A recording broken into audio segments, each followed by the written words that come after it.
Whispers of Forever, a life without end. In the kingdom of Arcoris, a land of towering citadels and lush enchanted forests, there lived a man named Caelus. From a young age, Caelus had been captivated by the idea of immortality. While his friends dreamed of riches, fame, and love, Caelus wanted only one thing: to defy death itself. Death, to him, was a cruel thief that snatched away everything dear to people: family, friends, happiness. If he could live forever, he thought, he would never lose anything. As a boy, Caelus watched his father wither away from a wasting illness. His once strong, larger-than-life father, the man who had taught him to wield a sword, to climb the tallest trees, and to laugh at the world's woes, was reduced to a shadow of his former self. Caelus spent many nights by his father's side, staring at the frail figure, terrified of what was to come. Death was not just taking his father, it was taking his hero, his anchor. When his father finally passed, Caelus was numb with grief. His mother, already weak from worry, could not bear the weight of the loss. In less than a year, she too succumbed to the cruel hands of grief. Caelus was left alone, orphaned before he was even of age to understand the finality of death. But even in his sorrow, he felt something awaken within him, a defiant seed, a fierce determination to not let the same fate claim him. Why must people die? Why must time ravage the ones we love? The thought gnawed at him until it became his singular drive. He vowed that he would conquer death, no matter the cost. Caelus was not like the other children in the village.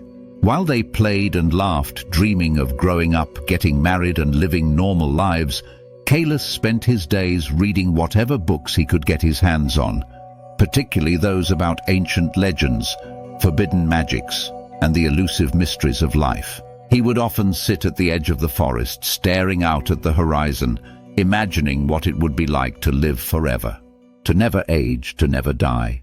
The very thought of death became intolerable to him. Years passed, and Caelus grew into a man. His childhood friends drifted into adulthood, marrying, having children, and living their lives. But Caelus had other plans. He became a scholar, seeking out ancient texts, forbidden knowledge, and rumors of lost magic. He heard stories of sorcerers from ancient times who had sought immortality, of kings who had traded their souls for eternal life, and of a relic, an artifact said to bestow eternal life upon its bearer. The amulet of Eternus, it was called, rumored to be hidden in the sacred caves of Mount Ajar, a mountain feared and revered for its divine power. The more he learned about the amulet, the more obsessed he became.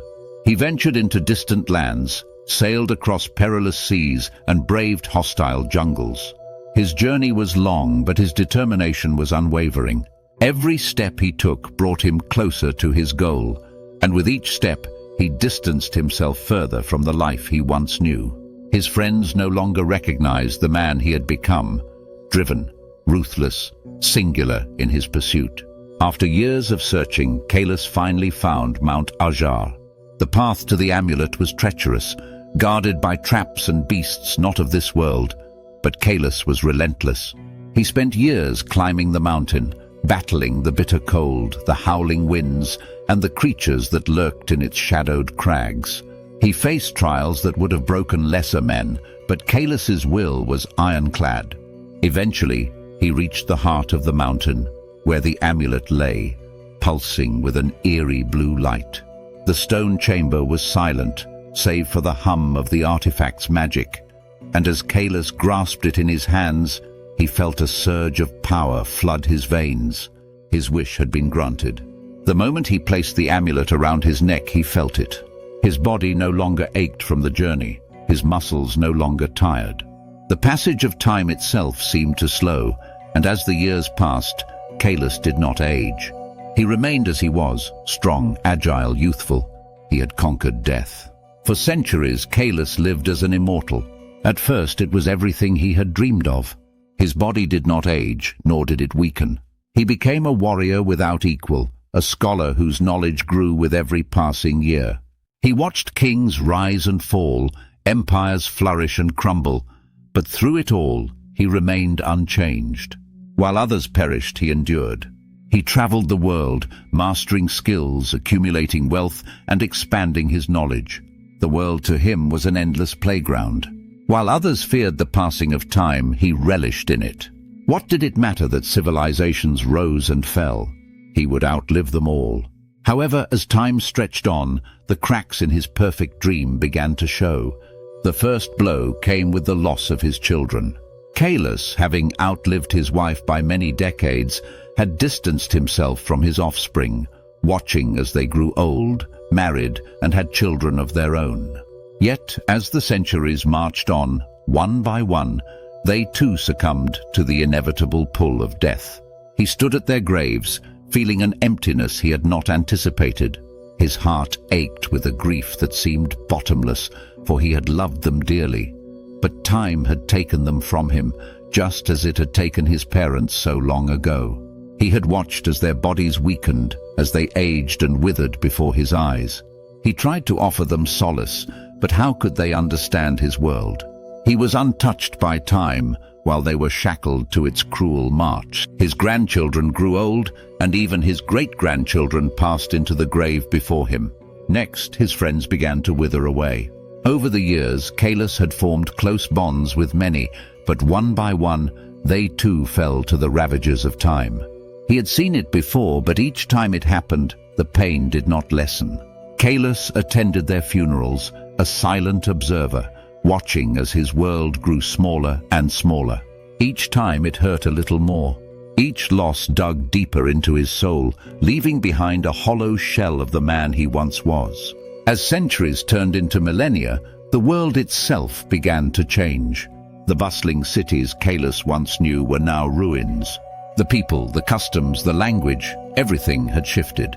The familiar was gone, replaced by a world that felt foreign and cold. He wandered through these strange lands, feeling more isolated than ever. The joy of immortality had faded, replaced by an overwhelming sense of loneliness. No longer did he find solace in learning new skills or mastering new arts. The thrill of adventure, the excitement of discovering new lands, all of it had lost its luster. Every city, every village, every person he encountered reminded him of what he had lost. The faces of those he had loved, those who had once shared his dreams, were now nothing more than fading memories. His immortality had robbed him of the very thing he had sought to protect, his connection to life itself. Caelus could not understand why the pain of loss never dulled, even after centuries. Surely with time, one should grow numb to such sorrow. But the opposite was true. The more he lived, the deeper the sorrow grew, as if the universe itself was reminding him that he was never meant to live this long. He wandered aimlessly, a ghost in a world that no longer knew his name. The citadels of Arcoris had crumbled to dust, the forests had grown wild and untamed, and the very earth beneath his feet seemed foreign. He was a relic of a forgotten time, an artifact of a world long past. Why did I want this? He often found himself asking, though no answer came. The once powerful and determined man now drifted like a ghost, disconnected from the world around him. There was no one left to share in his victories, no one to mourn his losses. He had become a stranger in a world that no longer needed him. One day, in his endless wandering, Caelus came across an old, decrepit village at the edge of the world.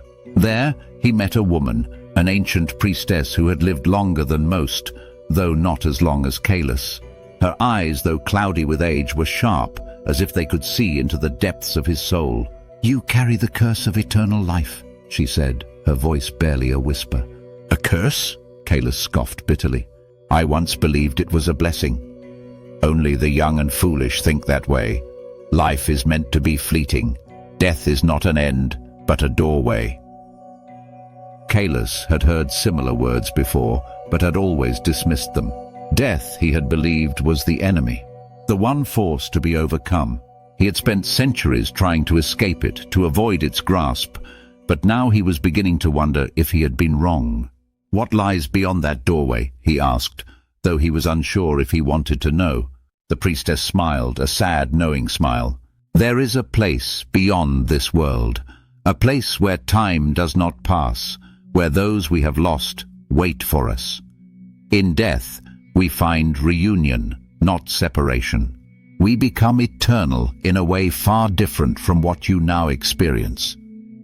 The words struck Caelus like a thunderbolt. A place where those he had lost might still exist. A place where love and joy might be found once again. "How can I pass through this doorway?" he asked, hope flickering in his chest for the first time in centuries. "That is the cruel irony," the priestess replied. "For as long as you wear the amulet of Eternus, you are bound to this world. Immortality in this life comes at the cost of eternal peace in the next. To pass through the doorway, you must first surrender the gift you so desperately sought." Caelus felt a surge of fear. Was he truly ready to give up the life he had fought so hard to attain?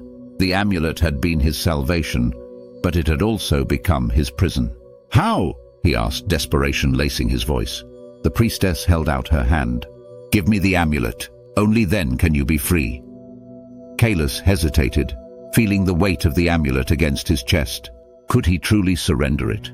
After all these years of fighting, after all the sacrifices he had made, could he let go? But then he remembered the faces of his children, his friends, and the countless loved ones he had lost. He remembered the loneliness, the aching void in his heart that nothing could fill.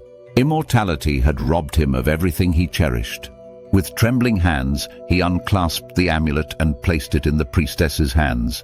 As soon as the weight lifted from his neck, a great sense of peace washed over him, as if a burden he had carried for centuries had been lifted. "Rest now, Caelus," the priestess whispered. "Your time has come." And as darkness gently closed in around him, Caelus felt no fear. Instead, he felt warmth, a sense of belonging, and the presence of those he had lost. For the first time in centuries, he knew that death was not something to be feared. It was, in fact, a return to the place where love and life continued in ways he could never have imagined. In the end, Caelus had found true immortality, not in life, but in the love and memories of those who waited for him beyond the veil. And so he passed into the next world, not with dread, but with hope, knowing that death was not the end, but the beginning of something far greater.